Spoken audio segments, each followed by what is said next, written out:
Hello, my name is Keshwani. It's K-E-S-H-W-A-N-I, Keshwani. We are here because we want to prepare for the GMAT. We have been solving GMAT math problems out of this book here, GMAT Review, the official guide, the 13th edition. If you do not own this book already, purchase one immediately. You're going to need it. The problem that we are about to solve is the one that you will find on page number 286. Please turn to it, page 286, and today is our lesson number 168. Problem number 124 is what we are about to solve, the very last problem in the first column. It says 124. We are told that the person gets paid time and a half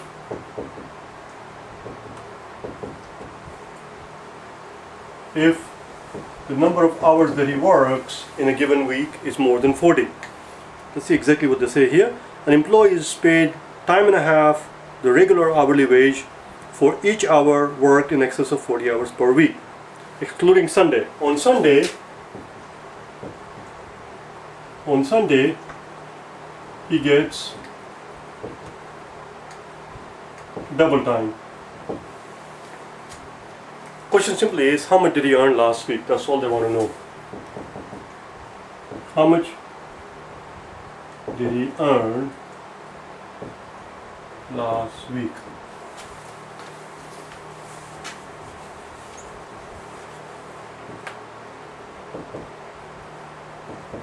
Let's see what they tell us. In the first statement, they tell us that his hourly rate is $10. His hourly rate, or if you like, his hourly wage, and hence we can use W. His hourly wage, W, is $10. Is that enough for us to be able to tell how much did he earn, how much he earned last week? Of course not. We don't even know how many hours he worked, and we don't know, even if we knew the number of hours he worked, we don't know the spread of it. So the first statement clearly is not sufficient. A, D, B, C, E. Because the first statement by itself is not sufficient, we know now that the answer cannot be B, C, or E. We already have a 50-50 chance of being right. Even if we were to pick one at random, it's got to be either A or a D. Let's see what they tell us in the second statement. In the second statement, they tell us that he worked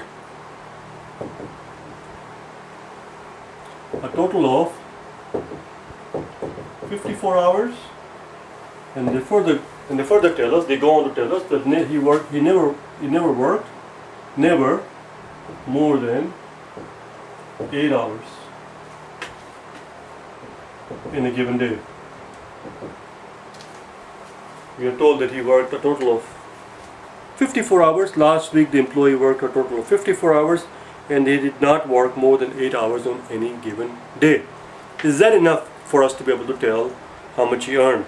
Clearly not. We don't know how much he makes an hour. Therefore, second statement by itself is also not sufficient. Answer cannot be, oh yeah, I made a boo-boo here. I'm sorry about it, I have to go and correct it. A, D, B, C, E. Since we found that the first statement by itself was not enough, we should have known rather, I should have known rather, that the answer cannot be A or D. Answer would have to be either B, C, or E. Now that we find that the second statement is also not enough by itself, answer cannot be B. It would have to be either C or E. Let's put them together. If we put together statement 1 and 2, what do we arrive at? We arrive at two bits of information. We know that his hourly wage, he makes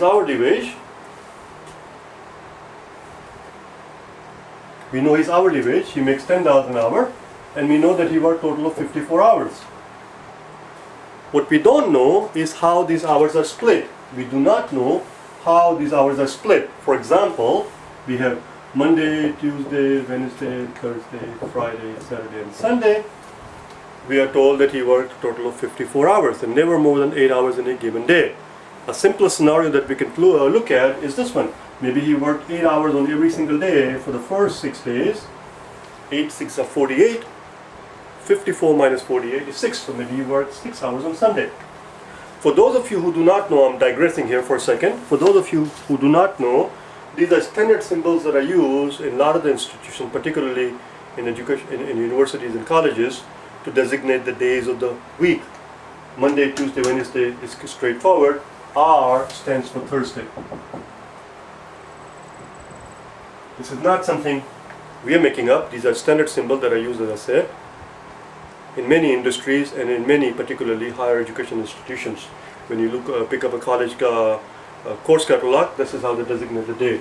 And then Friday, Saturday, and finally U for Sunday. That was just a side note in case you were wondering what these symbols stand for. So that's one possibility. In which case he would get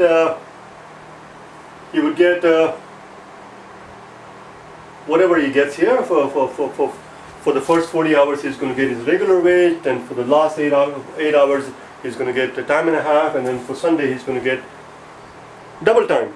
But what if it was like this?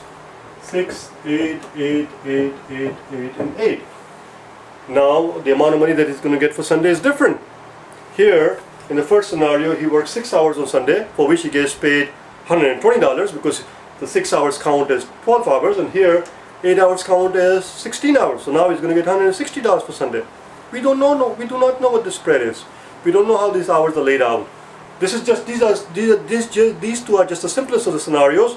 There are infinite possibilities. There are infinite possibilities. The very simple possibility, just to show you how weird and how kicky it can get, is the fact that since we are told he works 54 hours, if you were to divide 54 by number of 7 days in a week, 7 7s are 49.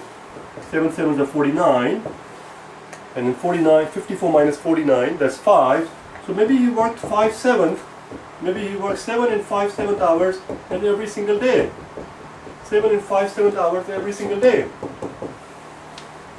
Or maybe he worked any other possibility. There are infinite possibilities as to how we can distribute the 54 hours over a 7-day period. And since we do not know the actual spread of it, even putting the two statements together does not get us anywhere. It is worthless. The answer is E.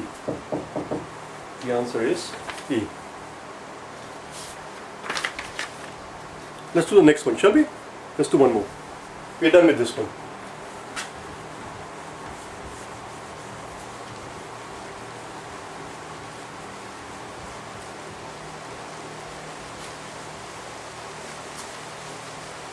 Number 125, the very first problem and the next column.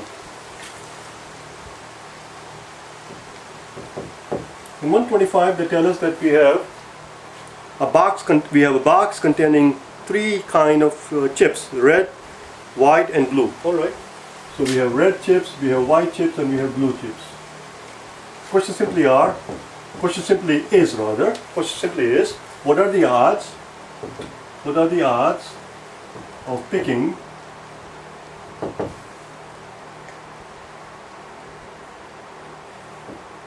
either a white or a blue chip at random? And since you're talking about odds of picking either a white or a blue chip at random, this question is same as asking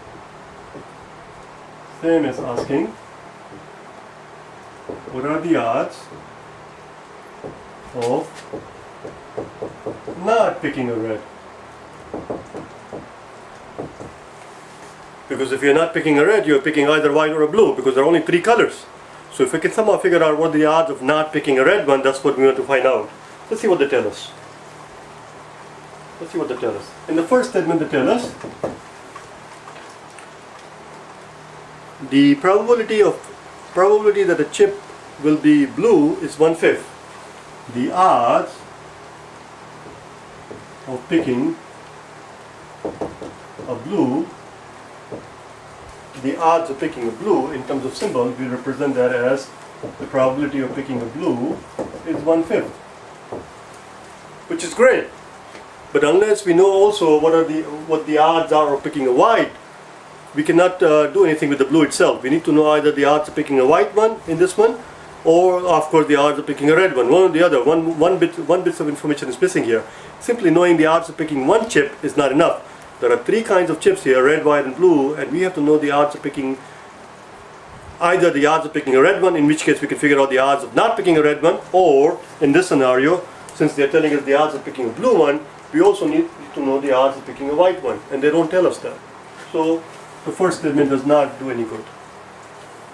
A, D, B, C, E. Since the first statement by itself turned out not to be enough, answer cannot be A or D.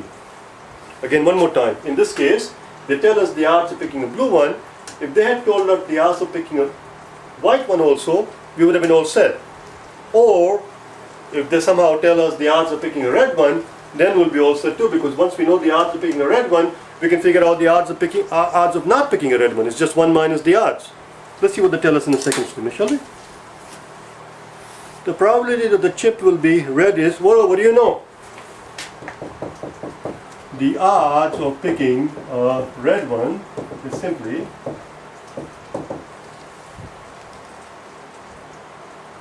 one-third. Therefore, the odds of not picking a red one is simply 1 minus 1/3 or 2/3. Voila. The odds of not picking a red one is 2/3. Second statement is sufficient. Second statement provides us sufficient information. Second statement provides us sufficient. I think I need a sip. Second statement provides us sufficient information to be able to ascertain what the odds are of not picking a red one, because they tell us that the odds of picking a red one is 1/3. Therefore, odds of not picking it would be 2/3. That's all. So second statement by itself is sufficient. Answer is B. That's all. I will see you tomorrow. Okay? Bye now.